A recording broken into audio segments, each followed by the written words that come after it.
Hello friends, வணக்கம் and welcome to Emmy spacey Tamil kitchen. இன்றைக்கி நம்மளோட சேனலில் ரொம்பவே டேஸ்டியான அப்படியே பார்த்தீங்கன்னு சொன்னால் வீடே கம்மன்னு மணக்குங்க அந்த கருவாடு பொரிச்சோம் அப்படி சொன்னால் நெய்மீன் கருவாடு பொரியல். இந்த கருவாடு பொரியல் பார்த்தீங்க அப்படின்னு சொன்னால் சாம்பார் சாதம், அப்புறம் பார்த்தீங்கன்னு சொன்னால் கழனி புளிச்சாறு, நிறைய குழம்புகளோட அனைத்து விதமான காரக்குழம்பு புளிக்குழம்புகளோட சைடிஷாக ரொம்பவே அட்டகாசமான டேஸ்ட்டில் இருக்குங்க. இது எப்படி பண்ணுன்னு சொல்லிட்டு பார்க்கலாம்.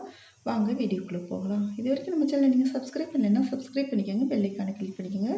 அப்போ தான் நான் போடுற ஒவ்வொரு வீடியோ உங்களுக்கு உடனே நோட்டிஃபிகேஷனாக கிடைக்க நான் 2 பெரிய வெங்காயம் கட் பண்ணி வச்சுருக்கேங்க. பச்சை மிளகாய் நம்மளுக்கு எந்த அளவுக்கு தேவையோ அந்தளவுக்கு கட் பண்ணி வச்சுக்கோங்க.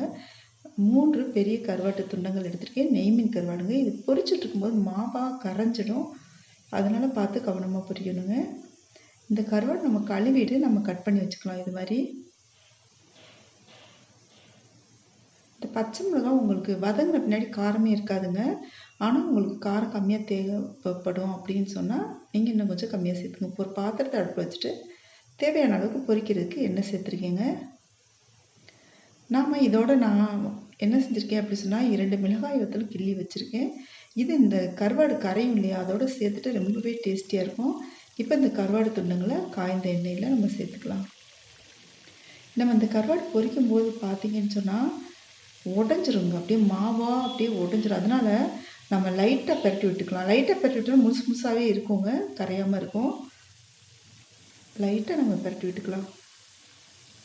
பார்த்தீங்கன்னு சொன்னால் வெளியே நல்ல ஒரு கிறிஸ்பியாக, இதுக்கு சொல்லவே முடியாது. இது ஒரு டேஸ்ட்டும் சரி, வாசனையும் சரி, நல்ல ஒரு கமன்னு வீடே அப்படி ஒரு நல்ல ஒரு வாசனை மணக்க ஆரம்பிக்கும்.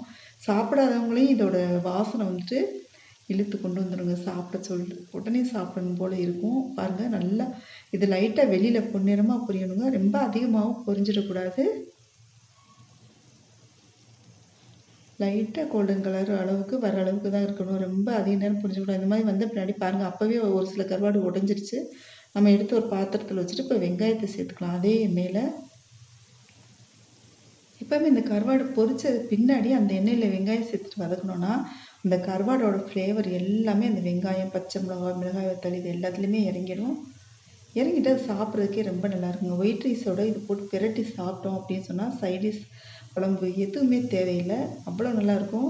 இந்த வெங்காயம் இருக்கு இல்லையா, இதை சைடிஷாக வச்சுக்காமல் நம்ம சாதத்தோடையுமே பிரட்டி சாப்பிட்டுக்கலாங்க.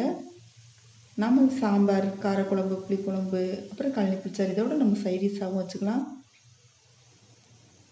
இப்போ இது நல்லா வதங்கி வரட்டுக்கு இது நல்லா வதங்கிடணுங்க. இந்த வெங்காயம், பச்சை மிளகாய் வத்தல் இது எல்லாமே நல்லா வதங்கி வர அளவுக்கு நம்ம நல்லா கிளறி விட்டுக்கணும். இது சட்டுன்னு 2 நிமிடம் போதுங்க இந்த கருவாடு பொரியல் செய்கிறதுக்கு. இப்போ பாருங்கள், நல்லா வதங்கி வந்துட்டுருக்கு பாருங்கள். எண்ணெயே அதிகமாக தேவையில்லை, நம்ம அந்த கருவாடு பொரிச்ச எண்ணெயிலே நம்ம வதக்கிட்டு இருக்கோம் பாருங்கள். இந்த டைமில் நம்ம லாஸ்ட்டில் தாங்க அந்த கருவாடை சேர்க்கணும். முன்னாடியே நம்ம கருவாடை சேர்த்துட்டோம் அப்படின்னு சொன்னால் வதக்குன்னு ஆயிரும். இப்போ சேர்த்தாச்சு. இந்த டைமில் சேர்த்துட்டு கலரி விட்டுக்கலாம். இவ்வளோதாங்க, சூப்பரான நெய்மீன் கருவாடு பொரியல் ரெடி ஆயிடுச்சு. இந்த ரெசிபி உங்களுக்கு பிடிச்சிருச்சுன்னா நம்ம சேனல் வரைக்கும் சப்ஸ்கிரைப் பண்ணலைன்னா சப்ஸ்கிரைப் பண்ணிக்கோங்க, பெல் ஐக்கானை கிளிக் பண்ணிங்க, ஃப்ரெண்ட்ஸ் அண்ட் ஃபேமிலிக்கு ஷேர் பண்ணுங்கள், லைக் பண்ணுங்கள், கமெண்ட் பண்ணுங்கள். Thank you so much.